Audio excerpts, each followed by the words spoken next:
ધોરણ 10 વિષય સામાજિક વિજ્ઞાન પ્રકરણ 8 કુદરતી સંસાધનો પ્રશ્નો અને જવાબો પુનરાવર્તન ભાગ 1। વિદ્યાર્થી મિત્રો, આપણે હવે પુનરાવર્તન તરફ જઈ રહ્યા છે ત્યારે પ્રકરણ 1 આપણે પૂર્ણ કર્યું। હવે આજે પ્રકરણ 8ના પ્રશ્નોની ચર્ચા કરીશું, જેની અંદર આપણે ખરા ખોટા જોઈશું, જોડકા જોઈશું, ટૂંકા પ્રશ્નો અને વૈકલ્પિક પ્રશ્નો એની ચર્ચા આપણે આજે આ ભાગની અંદર કરવાના છે, ભાગ 1ની અંદર।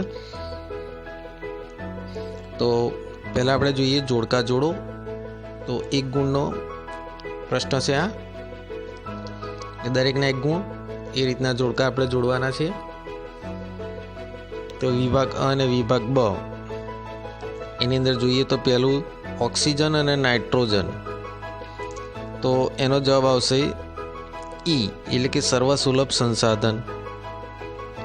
2 ભૂમિ જળ ગોચર, તો એનો જવાબ છે સામાન્ય સુલભ સંસાધન। 3 કોલસો પેટ્રોલિયમ તાંબુ, તો 3 એનો જવાબ છે વિરલ સંસાધન। 4 ક્રાયોલાઇટ ખનિજ, તો ક્રાયોલાઇટ ખનિજ એ ફક્ત એક જ જગ્યાએ કે અમુક જગ્યાએ જ મળે છે, એટલે એને શું કહે છે, એકલ સંસાધન, એટલે કે જવાબ બી। તો સર્વસુલભ, સામાન્ય સુલભ, વિરલ અને એકલ એમ 4 જવાબો થશે। એની અંદર સી જવાબ નહીં આવે, અપ્રાપ્ય સંસાધન, બાકી 4 જવાબો આવી જશે। જોડકા નંબર 2, એમાં જોઈએ તો વિભાગ અને વિભાગ બની અંદર કાપની જમીન, રાતી જમીન, રાતી અથવા લાલ જમીન, કાળી જમીન અને લેટેરાઇટ જમીન। સામે વિભાગમાં દક્ષિણનો દ્વિકલ્પ, ભારતીય દ્વિકલ્પીય ઉચ્ચ પ્રદેશના ઊંચાણવાળા ભાગો, હિમાલયના તરાઈના ક્ષેત્રો, ઉત્તર ભારતનું મેદાન, સમગ્ર મહારાષ્ટ્ર, પશ્ચિમ મધ્યપ્રદેશ। તો જોઈએ આપણે કે કાપની જમીન, તો કાપની જમીન ક્યાં આવેલી છે, તો ઉત્તર ભારતનું મેદાન, એટલે જવાબ ડી। રાતી અથવા લાલ જમીન, તો દક્ષિણનો દ્વિકલ્પીય ભાગની અંદર આ રાતી અથવા લાલ જમીન આવેલી છે। કાળી જમીન, તો કાળી જમીન સમગ્ર મહારાષ્ટ્રની અંદર જોવા મળે છે। અને લેટેરાઇટ જમીન, તો લેટેરાઇટ જમીન ભારતીય દ્વિકલ્પના ઉચ્ચ પ્રદેશના ઊંચાણવાળા ભાગોની અંદર રાતી જમીન જોવા મળે છે। તો આ રીતના આપણે જોડકા જોડી શકીએ। જોડકા નંબર 3, વિભાગ અને વિભાગ બ, તો રણ પ્રકારની જમીન, પર્વતીય જમીન, જંગલ પ્રકારની જમીન, દલદલ કે પીટની જમીન,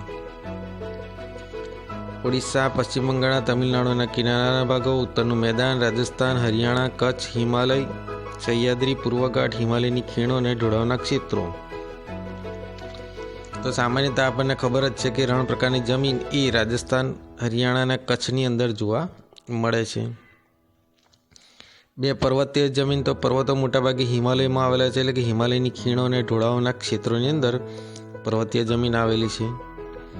જંગલ પ્રકારની જમીન, તો જંગલ પ્રકારની જમીન આપણને હિમાલય, સહ્યાદ્રી અને પૂર્વઘાટ એની અંદર આ જંગલ પ્રકારની જમીન આવેલી છે।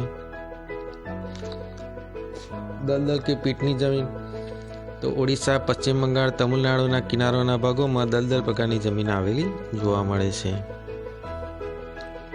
હવે આપણે જોઈએ ખરા ખોટા। તો ટ્રુથ એન્ડ લાઈ, સાચું ખોટું, તો સાચું હોય તો જે વિધાન સાચું છે તેની સામે ખરું કરીશું, અને ખોટું છે તો એની સામે ખોટું કરીશું। તો માનવીની ખોરાકની જરૂરિયાત વિવિધ સંસાધનોમાંથી પૂરી થાય છે, વિધાન સાચું છે। લશ્કર એ આંતરરાષ્ટ્રીય સંસાધન છે, ખોટું। આંતરરાષ્ટ્રીય વેપાર એ વૈશ્વિક સંસાધન છે, એ પણ ખોટું। 4 ઓક્સિજન અને નાઇટ્રોજન વાયુઓ સર્વસુલભ સંસાધન છે, વિધાન ખરું। ભૂમિ જળ ગોચર વગેરે વિરલ સંસાધન છે, 5મું ખોટું। 6 ક્રાયોલાઇટ ખનિજ એકલ સંસાધન છે, વિધાન સાચું। કોલસો, પેટ્રોલિયમ, તાંબુ, સોનું, યુરેનિયમ વગેરે ખનિજો સામાન્ય સુલભ સંસાધન છે, વિધાન ખોટું। જંગલો, સૂર્યપ્રકાશ, પશુ પક્ષીઓ વગેરે અનવીનીકરણીય સંસાધનો છે, વિધાન ખોટું, નવીનીકરણીય સંસાધનો છે। નવ ખનિજ કોલસો, પેટ્રોલિયમ, કુદરતી વાયુ વગેરે નવીનીકરણીય સંસાધનો છે. વિધાન ખોટું. અનવીનીકરણીય સંસાધન છે. માનવીની જરૂરિયાતો અમર્યાદિત છે. વિધાન સાચું. જમીન એટલે સેન્દ્રિય પદાર્થયુક્ત ઝીણા કણોવાળો કઠણ ખડક પદાર્થ. વિધાન ખોટું. ભારતીય કૃષિ સંસાધન પરિષદે ભારતની જમીનને 8 પ્રકારમાં વહેંચી છે. વિધાન સાચું. કાપણી જમીન ભારતના કુલ ક્ષેત્રફળના લગભગ 51% ક્ષેત્રફળમાં રોકાયેલી છે. વિધાન ખોટું. 43% ભાગમાં રોકાયેલી છે. 14.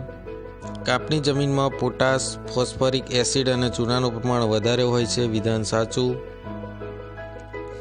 રાતી અથવા લાલ જમીન ભારતના કુલ ક્ષેત્રફળના લગભગ 19%માં ફેલાયેલી છે. વિધાન સાચું.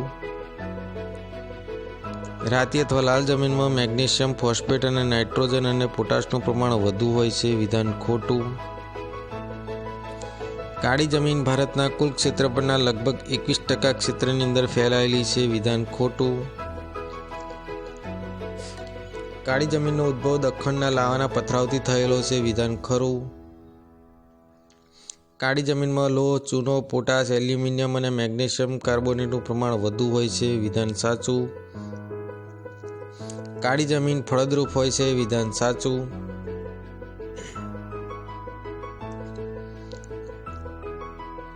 કાળી જમીનમાં ભેજ સંગ્રહ શક્તિ ઘણી વધારે હોય છે. વિધાન સાચું. લેટેરાઇટ કે પડખાઉ જમીનનો લાલ રંગ લાલ માટીના કારણે હોય છે. વિધાન ખોટું. લેટેરાઇટ કે પડખાઉ જમીનમાં મુખ્યત્વે લોહ તત્વ, પોટાશ અને એલ્યુમિનિયમનું પ્રમાણ વધારે હોય છે. વિધાન સાચું. રણ પ્રકારની જમીનમાં દ્રાવ્ય ક્ષારોનું પ્રમાણ ઓછું હોય છે. વિધાન ખોટું. વિધાન સાચું. 24. રણ પ્રકારની જમીનમાં દ્રવ્ય ક્ષારોનું પ્રમાણ ઓછું હોય છે. 24. વિધાન ખોટું. પર્વતીય જમીનનું સ્તર પાતળું અને અપરિપક્વ હોય છે. વિધાન સાચું. દલદલ કે પીટ પ્રકારની જમીન ભેજવાળા વિસ્તારમાં લાવાયિક પદાર્થોના સંચયથી વિકસે છે. વિધાન ખોટું. એકલ સંસાધન દુનિયામાં 1 કે 2 સ્થળે જ મળતું સંસાધન છે. વિધાન સાચું.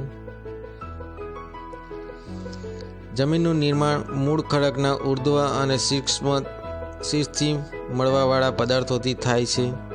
વિધાન ખોટું. પડખાઉ જમીનનું બીજું નામ છે લેટેરાઇટ જમીન. વિધાન સાચું. આમ આપણને આ વિધાનો એ સાચાના ખોટા વિધાનો જોવા મળે છે.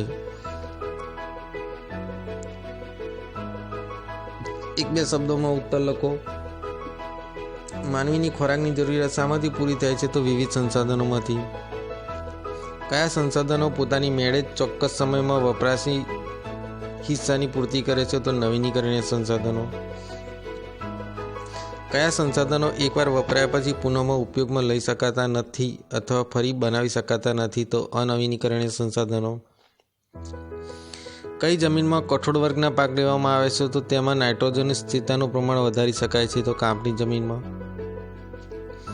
કયા પ્રકારની જમીન ભારતના કુલ ક્ષેત્રફળના લગભગ 43% ક્ષેત્રમાં ફેલાયેલી છે? તો કાપણી જમીન. કયા પ્રકારની જમીનમાં ઘઉં, ચોખા, શેરડી, શણ, કપાસ, મકાઈ, તેલીબિયા વગેરે પાકો લેવાય છે? તો કાપણી જમીનમાં. કયા પ્રકારની જમીનમાં ભારતના કુલ ક્ષેત્રફળના લગભગ 19% ક્ષેત્રમાં ફળમાં ફેલાયેલી છે? રાતી અથવા લાલ જમીન. રાતી અથવા લાલ જમીનમાં શું ભળેલું હોય છે? તો ફેરિક ઓક્સાઇડ. કઈ જમીનમાં મેગ્નેશિયમ, ફોસ્ફેટ, નાઇટ્રોજન અને પોટાશની ઉણપ જોવા મળે છે? તો રાતી અથવા લાલ જમીનમાં. કઈ જમીન ભારતના કુલ ક્ષેત્રફળના લગભગ 15% ક્ષેત્રમાં ફેલાયેલી છે? તો કાળી અથવા રેગુળ જમીન. કાળી જમીનના નિર્માણમાં કોની ભૂમિકા મુખ્ય છે? તો લાવાયિક ખડકો અને આબોહવાની. કઈ જમીનની ભેજ સંગ્રહ શક્તિ ઘણી વધારે હોય છે? તો કાળી જમીનની. કઈ જમીન કપાસની જમીન તરીકે ઓળખાય છે? તો કાળી જમીન. કઈ જમીનને પડખાઉ જમીન તરીકે ઓળખવામાં આવે છે? તો લેટેરાઇટ જમીનને. લેટેરાઇટ જમીનનો લાલ રંગ શાને કારણે હોય છે? લો ઓક્સાઇડને કારણે. કઈ જમીન ભીની થાય ત્યારે માખણ જેવી મુલાયમ અને સુકાય ત્યારે સખત બને છે? તો લેટેરાઇટ જમીન. કઈ જમીનમાં લોહ તત્વ, પોટાશ અને એલ્યુમિનિયમનું પ્રમાણ વધારે હોય છે? તો લેટેરાઇટ જમીનમાં. કઈ જમીનમાં દ્રાવ્ય ક્ષારોનું પ્રમાણ વધારે હોય છે? તો રણ પ્રકારની જમીનમાં. કઈ જમીનનું સ્તર પાતળું અને અપરિપક્વ હોય છે? તો પર્વતીય જમીનનું. કઈ જમીન ભેજવાળા વિસ્તારમાં જૈવિક પદાર્થોના સંચયથી વિકસે છે? તો દલદલ કે પીટ પ્રકારની જમીનમાં વિકસે છે.